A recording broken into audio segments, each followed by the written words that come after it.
Mga solid na food trip sa Tondo, from legendary, tago at pinipilahan, ay siguradong mako-curious at matatakam kayo sa video na to. Wow! Grabe. Kaya tinatawag kayong Tokong King dito eh, no, Tay?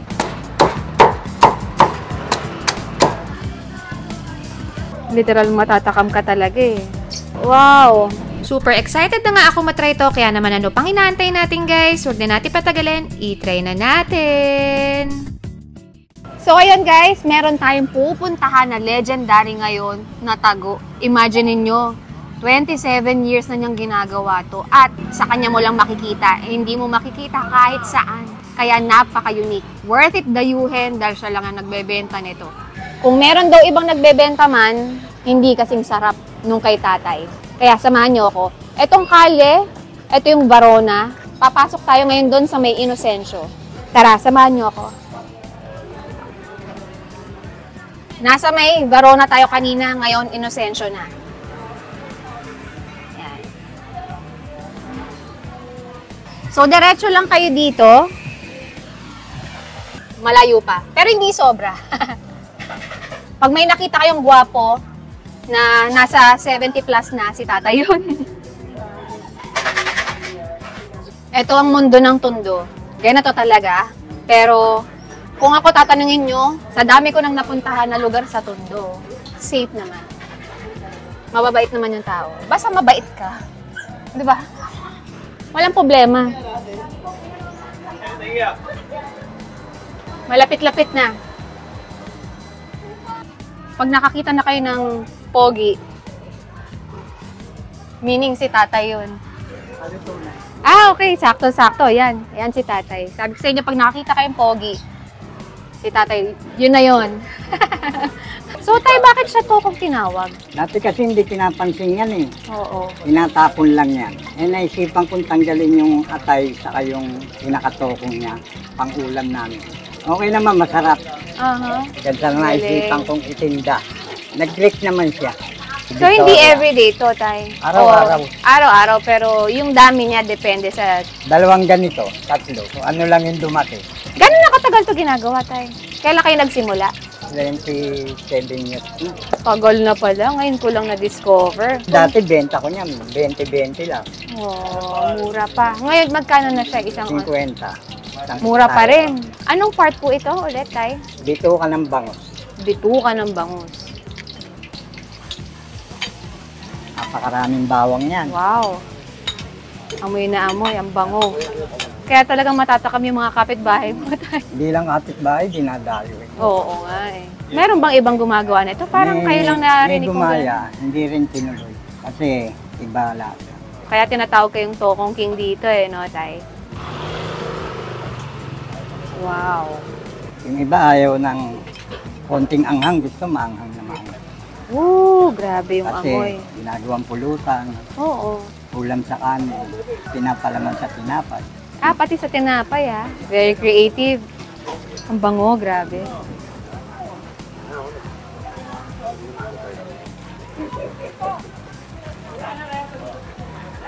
Wow. Grabe. Ang bango. Tipong parang kahit nasa kanto ka, amoy na amoy mo yung luto ni tatay eh. Toyo.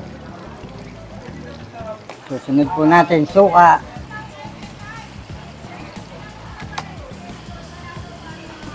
Wow. May atay. Yan ang atay. Ah, okay, Ito halo. naman yung tinatawag na tokong, yung mahaba. Tokong is bituka? Ah, okay. Ilang taon na kayo, tay? 73. Ah, okay. Lakas pa, tay. Literal matatakam ka talaga eh. Meron palang ganyan eh, no? Kaya hidden gem. Hidden gem talaga. Literal.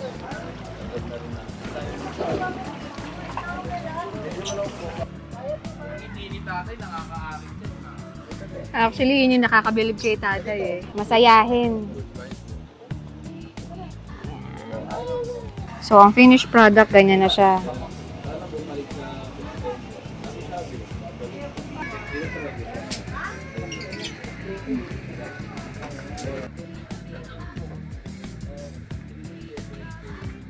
Finally guys, yung Tokong King, napuntahan na rin natin. Last time na nagpunta tayo dito, wala tayong naabutan. Actually guys literal na hidden gem to. Dahil saan kayo makakakita ng ganitong tokong? Actually, first time ko lang narinig to nung nag-viral eh. Meron din palang binibentang ganito. Atay, tsaka bituka ng bangus. Imagine niyo yun. Meron palang ganito. Grabe guys, niluluto pa lang kanina. Grabe sa bango. Amuin nga muna natin. Tama, sabi nung iba dito, para siyang tapa. Kahit yung amoy niya eh. Try na natin.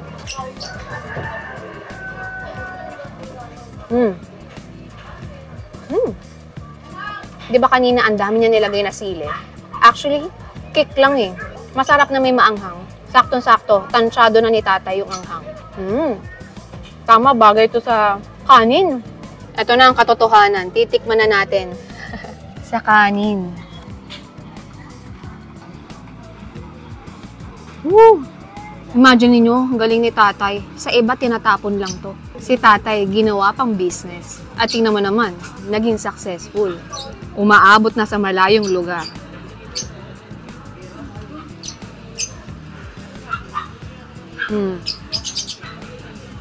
Parang nga siyang tapa. Kahit yung texture eh. Pero yung tapa na walang tamis tapang alat lang. Okay to. Kung ikaw naghahanap ng something new, unique, try mo to kung hindi ka pa nakakatry ng laman loob ng isda. Specifically, bangus.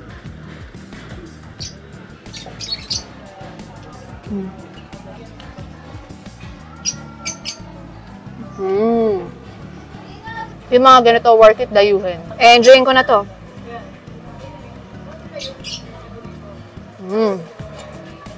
Etong next stop naman natin guys, lechon horno sa Tondo. Nag-viral to at pinilahan talaga dahil sa sobrang murang ino-offer nila. Imagine niyo, naka-lechon horno na kayo at chow fan fried rice, 100 pesos lang. Kung hindi nyo alam kung ano yung horno, ibig sabihin, luto siya sa oven. Wow, dami. Wow.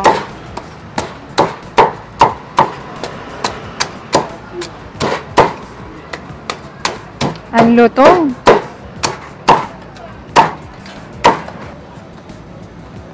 Ano pong timbang niyan, ma'am? Ma'am, 100 to 120 po, ma'am. So, yan na po yun sa isang order, Yes no? po, ma'am.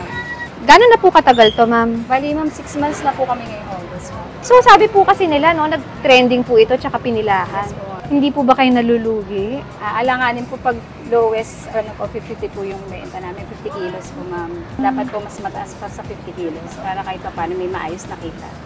Okay. Kailangan yung, kayo lumalaban sa volume. Opo, sa po. Mahirapan kami magtaas, ma'am, kasi nasanay yung tao ng 100 lang po. May pupuntahan silang lechon. Ito po yung a la carte namin, ma'am. Pag a la carte, walang kasamang rice, no? Wala po. Ilan po yung timbang niya? 170 po to 180, ma'am. 170 to 180, Opo, no? ma'am. Ano oras po kayo nagbubukas dito, ma'am? Open na po kami ng 5 p.m. ma'am hanggang 12 po, hanggang maubos po. Nakakailang kilo pa rin kayo ng lechon horno dito? Sa ngayon po, ma'am, yung simula nung umulan, medyo nabawasan.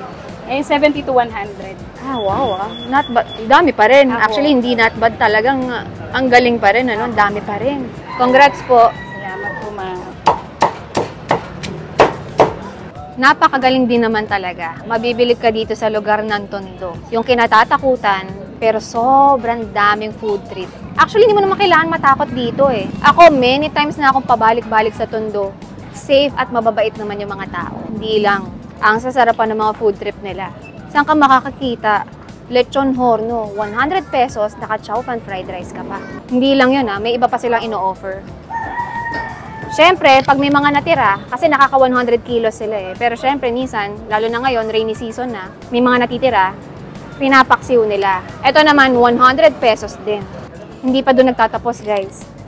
Ito, yung paksiw nila na with rice na, 25 pesos lang. Not bad na, parang pastil style, di ba? Enough naman yung ulam para sa kanin. Kung ikaw yung taong mas malakas ka sa rice, pwede na to. Try na natin. Hindi ko pa nangunguya. Grabe na sa pagkalambot at juicy.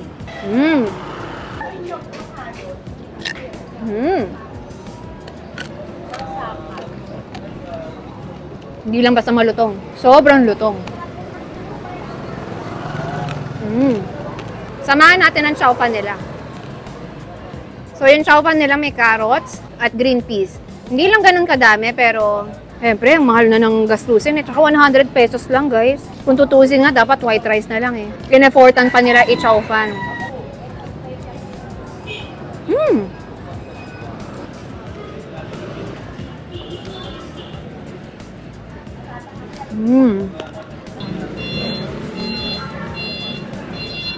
Sa lambot, nagugutay-gutay.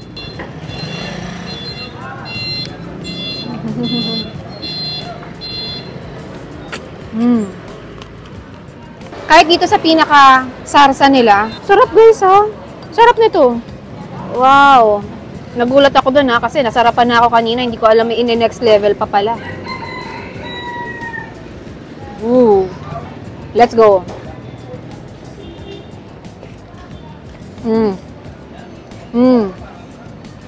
Malambot yung karne, hindi lahat taba.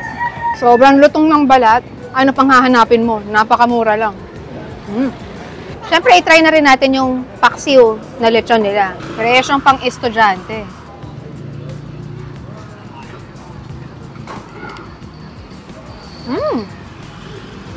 May sarili talaga silang sauce na ginagamit. At yung sauce na yon, magugulat ka naman na lasang paksiw talaga. Yun.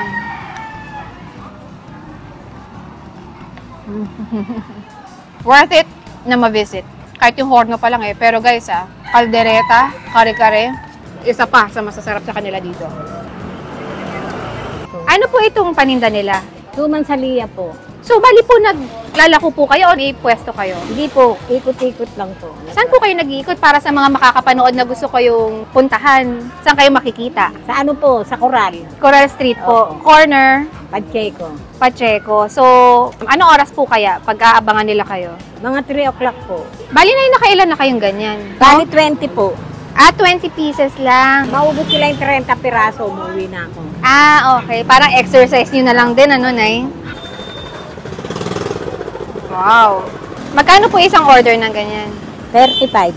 2 piraso na, 35, no? Opo. Pag isa lang, 20. Pag dalawa siya, isang buo, 35. Nakaka-discount sila ng 5 peso. Mas okay na yun. Sulit. Ang bigat sa tiyan nito eh. Ready to eat na, no? Nakat na. Iniisip ko, sa palengke lang meron nito eh. Wow, tas latek. Oo. Naglalagay pa kayo nyog, Nay? Mga iba, pag gusto sinabing nyog. Sige, masarap. Nyog. Yung iba ayaw bumili pag walang nyog eh. Kasi nasarapan sila sa nyog toppings. Ayaw yung dagdagan, Nay. Like, gawin yung 50. Hindi na kaya. Hindi na kaya ng paa. Exercise lang din po eh, no? Dati sa Divisoria, nakakarating ako. Medyo malayo na yun, Nay. Bata pa ako noon, pwede. So, ganun yung nakatagal ginagawa to, Nay? Siguro may mga 20 years na ako nagtitinda Wow. dito. Ang tagal na pa, no? Dati, kahit sa Divisoria, panlaban ako. Ngayon, hindi na. Kung ilan na lang maubos ko, ganyan, 30 piraso. Kaysa nasa bahay lang po. Diba? Kaya exercise pa. Sumang ano tawag ulit dito, Nay? Suman Salia. Bakit Lia, Nay? Sige po, kunin ko na po ito. Para pang ano, yung tumagal siya. Kasi yung mga ibang suman, di ba? Isang araw lang malakit. Ayan yung Lia, mga 3 days o 1 week ang Okay, hindi siya masisira agad. Ang galing guys, nasakto natin si Nanay Ligaya na naglalako ng suman sa Lia. Habang nagpo-food trip tayo ng lechon horno, nag-iikot-ikot daw siya, so mahirap siyang tsempohan. Pero nagsabi siya ng address kanina. Tikman na natin. 35 pesos, 2 piraso na. Ayan. Pag sinuswerte ka nga naman, may matsatsambahan kang masarap. Mahilig kasi ako sa mga kakanin eh. Try na natin Yan.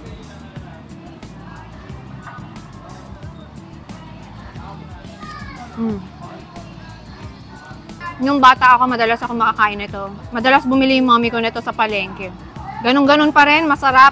Pero sanay ako dun yun sa may pinaka-syrup lang na nilalagay. Tsaka latek. Ngayon ko lang na-try na pwede palang lagyan ng nyug. First time ko lang matry yan. Yan, okay.